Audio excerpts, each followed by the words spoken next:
Can you remember, sir? Yes, I can remember.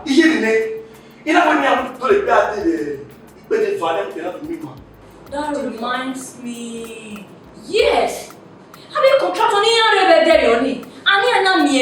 Ima. So any other discuss in my hair. Meanwhile, name man Ima my office is begging. I thought you Of course they came. They can make it. Yes, That's they came. Yeah. See, let me think.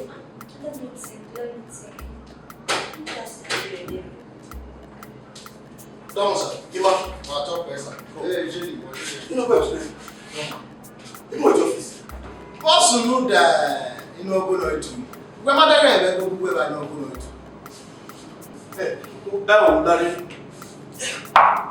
Jennifer, they get for life, they get for me. If I hear it, so I hear it, every on the 17th. They can be married with them.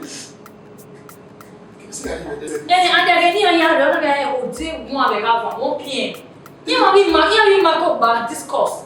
So, you might be discussing. I remember 17th. End on that. Yes. I remember. Oh, we had very packed. My office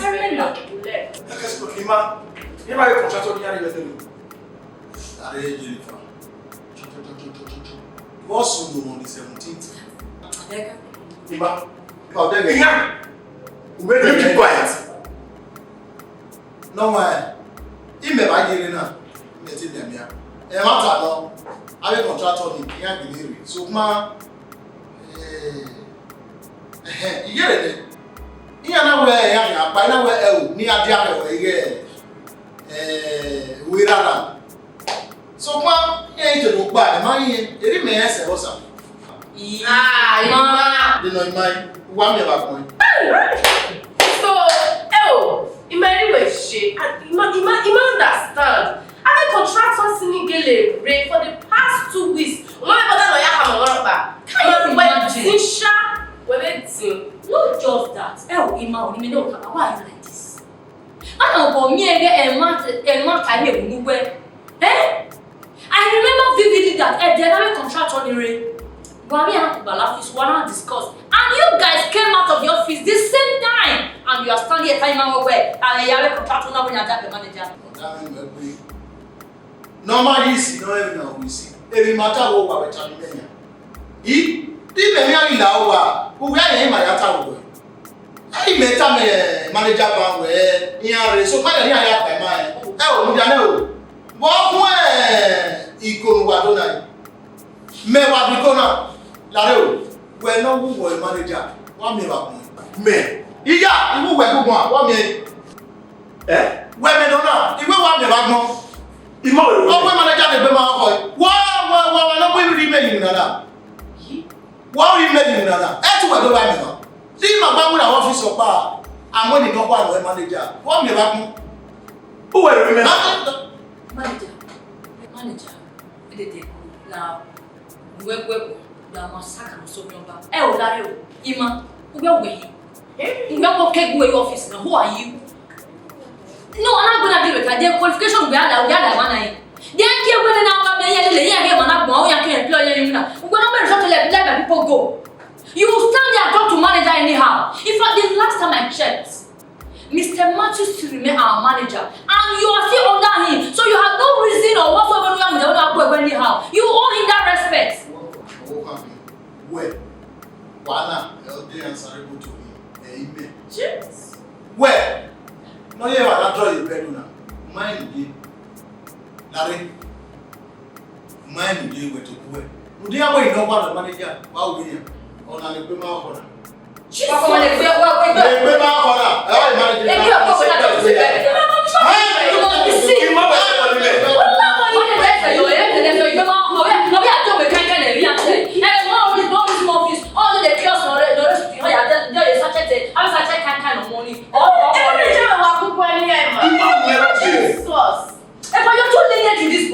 You are just too lenient to him. If I was worried, more second so I have this number. You can have such a kind of it's not like when you where they worry. And for those contractors, they came that day. So big man and not that. Let me talk about discuss. Me man, when you matter, me man.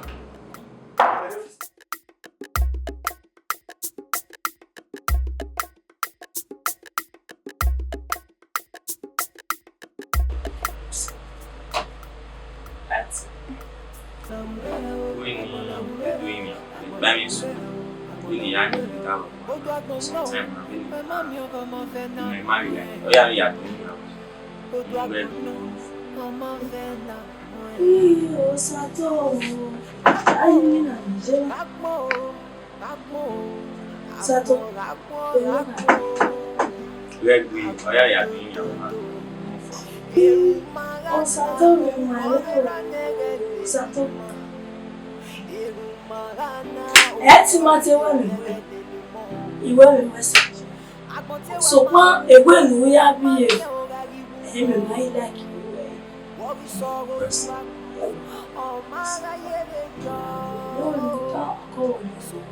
me agree West.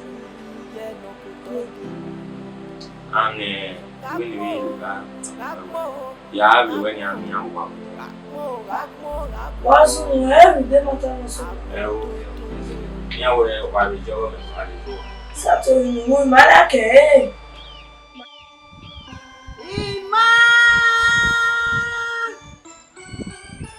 Can you do it away?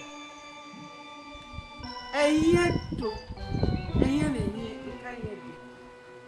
A year to know how you are or tea away. But tea away. I didn't get one. Yes, sir, you're where? What's in all about to do? Have your office. Yamo boje be where or tenant or withdraw so you go no make ya met ya a signature what ya money 500 million ya sign what me go if I money one you want if I like you only double like be you not dey go chop oye pierre re no bi oko na mu gere tama we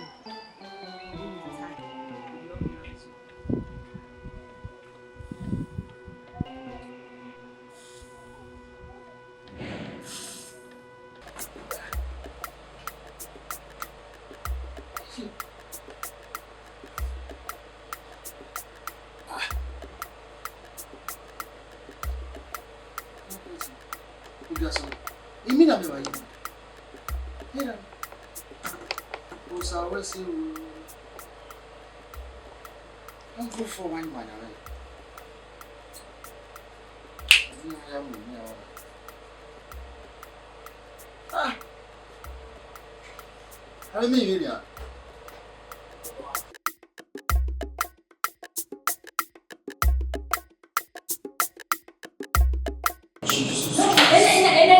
They don't understand it. So what's going on in this office? What was the man and I was something? Huh? Then I'm going in Hey, what? Hey. God! Office in my yard, nobody's saying anything. Jesus Christ! Mais moi, il manque d'argent. Il manque d'argent. Mais même nous, dans ça, nous sommes vraiment because il est vraiment derrière tout ma vie, dans la vie. Hey. Mais le manager, mais grâce à cette contrat, c'est quoi? Office là. Hey. On a des salles de contrats. Nous ne pouvons pas comment before it's too late. Il fait ce qu'il a start il va pas comment. Marchons il est bien. Pardon. Wambani, non, c'est pas ça. Wambani, Abi. Assign les contrats, assign les contrats, d'abord, assign les contrats, pas le pouvoir. Pas mal. On va le voir. Oh, I don't know, I don't know, I said, then the matter of Jenny, no more family. Oh, yeah, I know because there's no losing because of the company now. I can't try it. I will lose such amount. Everything will company now. I'm quiet. Everything is me. Oh, no, yes, only there. Everybody, 500 million. Only there. Oh, no, Sunday contract. Then you are but I said the contract about to know. You only know. You only hear. Sir, with all due respect, the same thing I made he made me come agree with my man. Oh, no, even extended contract now. This person should not please speak up because as for me, I'm not going to lose my job. To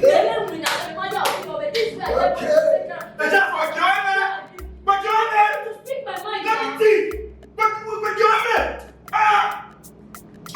what they tell me wrong?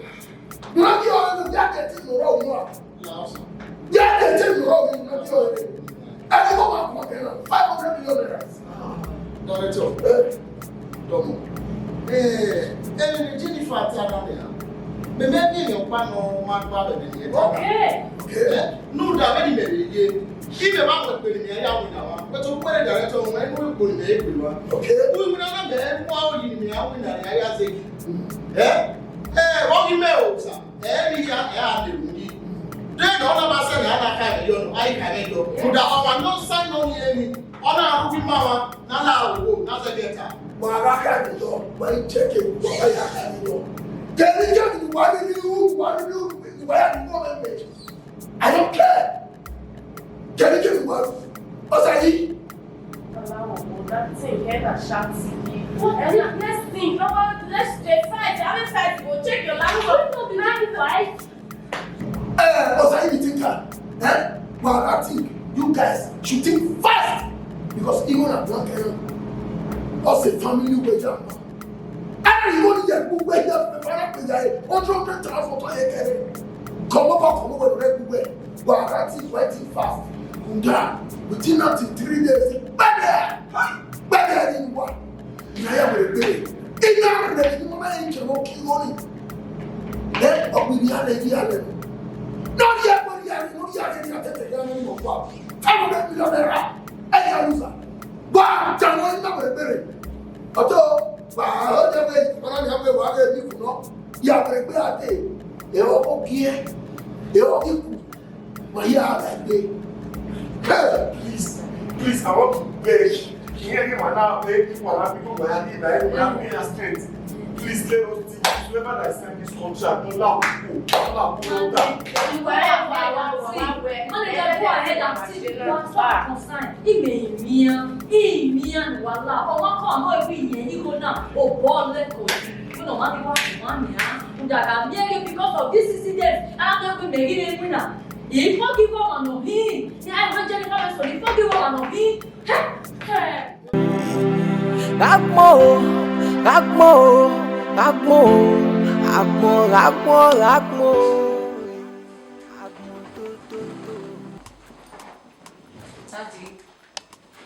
Daddy, talk to me now. What's going on? Daddy. What's going on? Brother April! Daddy! Brother April! Brother! Oh, Daddy, what are you doing? I'm going to go back to my home. Papa. Papa, what's on? Daddy! Daddy! Papa? Papa, what's on? Daddy, what did you happen? Ije, mommy, wait there. What did they do, Papa? You don't talk. You see spirit for road. Daddy, what is wrong now? Daddy, go on. Daddy. What is your worry, Daddy? How will you worry?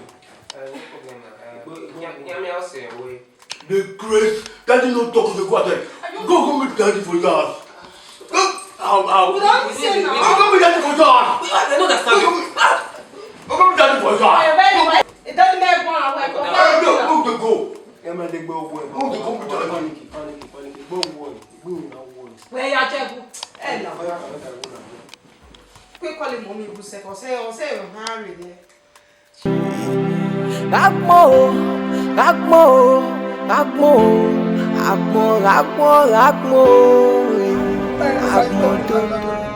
Osayi.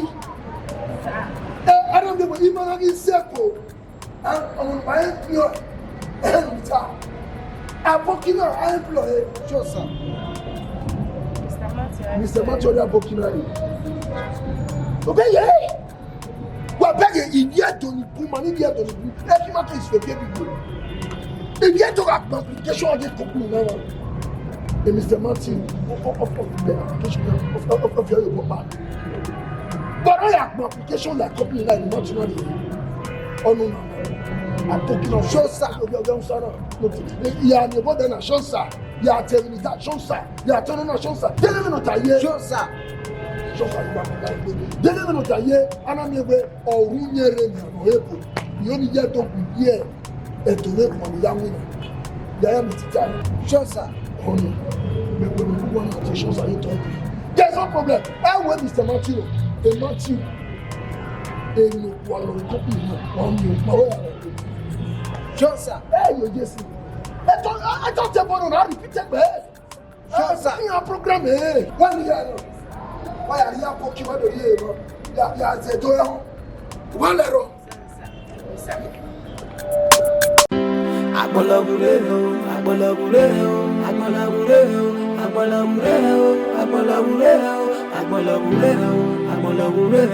Oduagbon no, my mommy o come fẹ́ na gun e. Oduagbon no, ọmọ fẹ́ na gun e. Ragmo.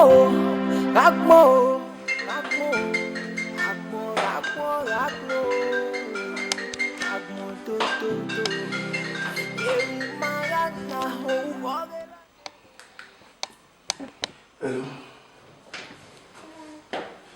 Ikuyo. Yeah, don't know. Yeah, whatever, man.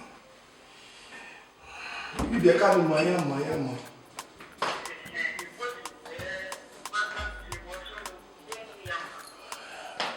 Yeah, I'm going to sing when I sing.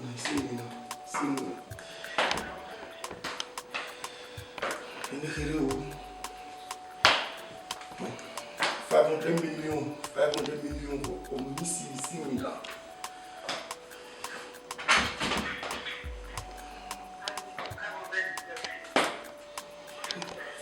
But I'm not signing contract. Director when you want to read from US or what to read. But man, you sign a contract.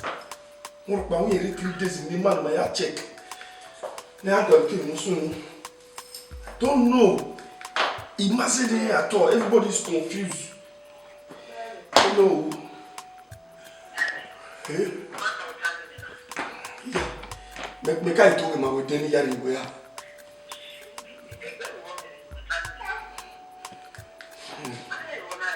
Me must say,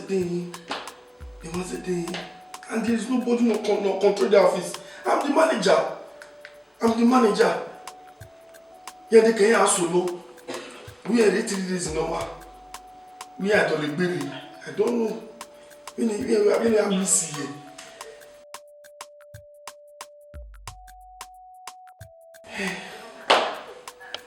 They mustn't be. When we are dealing, I'm confused. 500 million. 500 million. April. 500 million. 500 million. Who are winning lottery? Why you 500 million? Baba Dugom. All the 500 million. When you are not tired. One you share them. My share them. You going to be one. 500 million. What is it here? Here, take you away. Oh,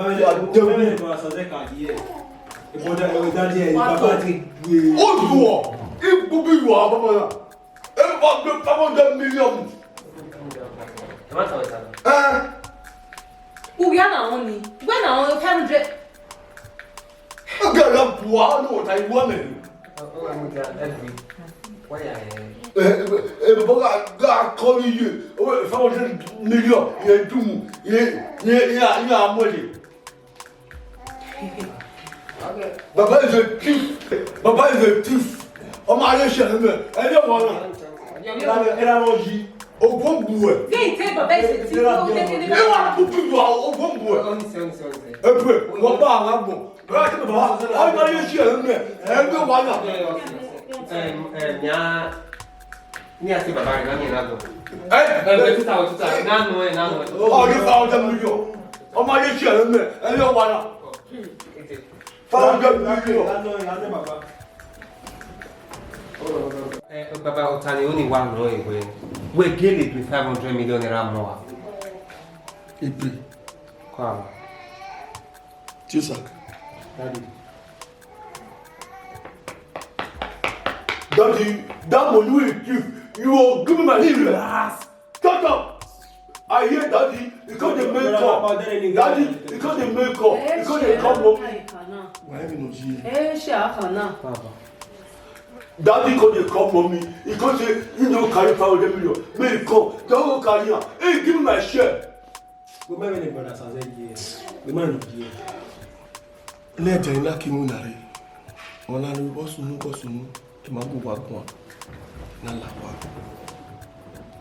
The director of your company all day. Okay, call him anyway you do. Hey, right? Okay, your company. If you are, not say any. Hey, that be away. It's soon now. You worry away 500 million missing. I don't tell you. Say 500 million day. I don't tell you. Baba, we want 500 million. That is a thief. That is not a thief. That is a thief. That is a thief. Give me my share. I carry that day. Imani, I can go in the lab. Imani, chief secretary. Secretary, I check the system. Baba, who name am signatory to that account? Mukbanu. April. Daddy don't want to talk to you. Daddy, no be you be manager. No be you the manager. I'm going to come on. Daddy, will you go to my chair? Eh, nah. Ori nima. Yeah, do I carry away? Ori na kiri like me. We can have everything now. Cause me little. Yeah, Daddy, don't go anywhere. No, give me my share. Daddy, give me my share. Let Daddy give me my share. 500 million, carry. Give me my share. 500 million. Okay. I go with one. Daddy will give me 1.5. I'll go back in. You say? Yeah, give me 1.5. I'll back in. Yeah, no, tell you that it was 1.5 I did. On your. You be better. Daddy, give me money. Hey, go give me money. I'll give you 1.5.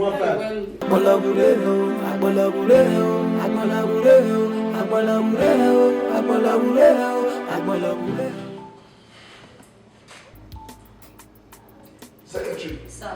Where is Mr. Matthew? Matthew, why is he? Marriage. No problem. Italian elements were really here. Oma no sign a contract in you. Now, you are okay. What? That person is a signature. Money officer. Mr. Matthew here. Jesus. So Mr. Matthew was satisfied the contract with 500 million. Yes. You're married. How am I then the transaction? Yeah. 500 million naira. Just like that. The nigga always hey! Hey, master don't say that. Hey, I'm going to tell you about Kimi. You also think I'm going to from Maria. Hey, you keep quiet there. I don't know when I do you on there. Now I do you on there. You know how can I get the armor? Meaning Mr. Matthew on the office now. Honor to boy, honor no done in there. One hour, but go for you. Bala, we were able to give one man for the AIG office. Oh, you do go area commander. Area commander area Mumbai. In Mumbai, I don't know the Monty Mori. The way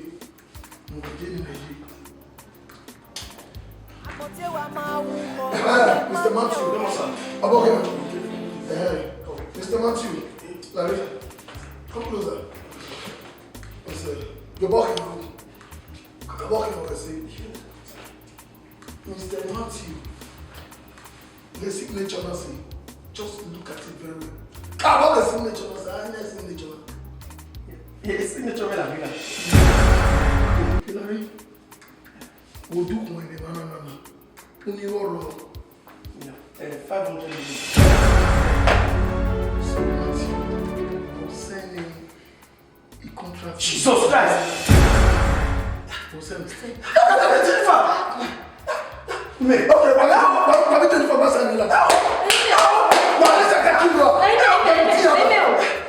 Okay, Jennifer, who are you passing? Matadi, you better find for money. What's the contract in no man to have your market in the house? Where? What do you mean? No, bad now. It's a buy me now.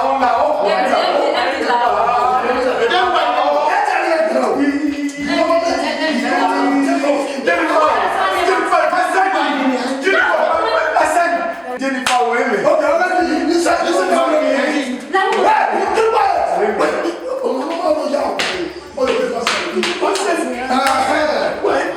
My commissioner. Keep quiet. Commissioner. Lago.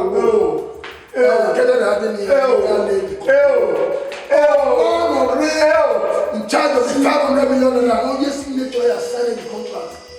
Or whatever. Now when the boss is ready to TV.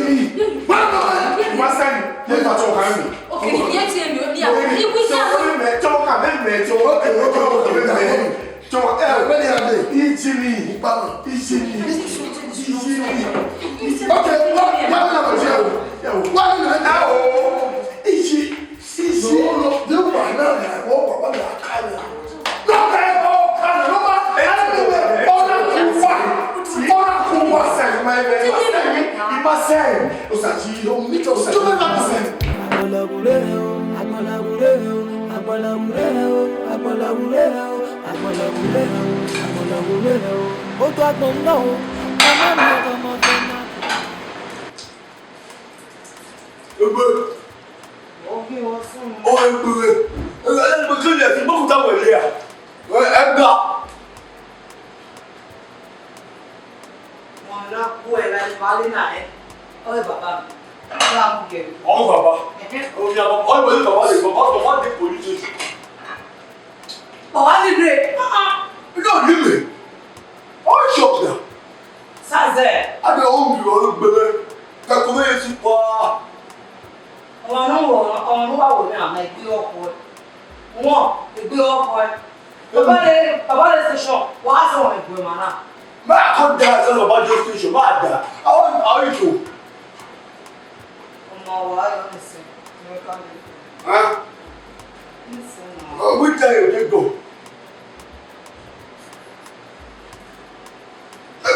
all the documents.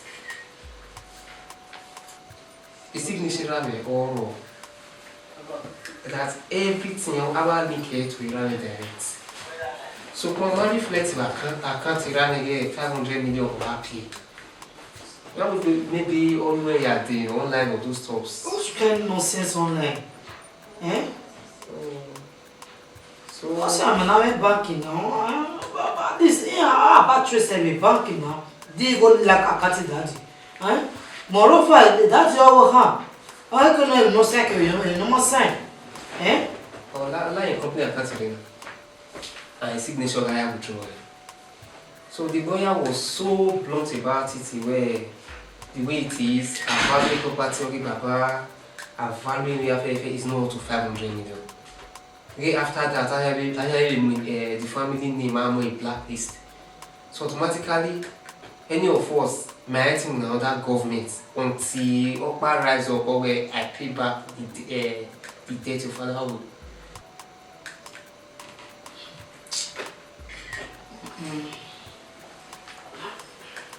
I strongly believe we on all the time now because 500 million naira.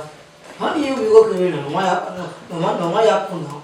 Eh? And the worst part is, yeah, where at the end of the day, women in worry, Mahia Kimahaya stage and those swaps. As in, my only believe this party, Nisha, my only believe party at all. So, it can't, You pray be a wow, I'm very confused. And you know, you're not expecting me, you know. You know, they must stick about the party to understand. So it's just a normal thing. But I'm still very much confused. Well, Mama, you're going in here. I don't know. Where are you going? Mama, little. Any other day, okay.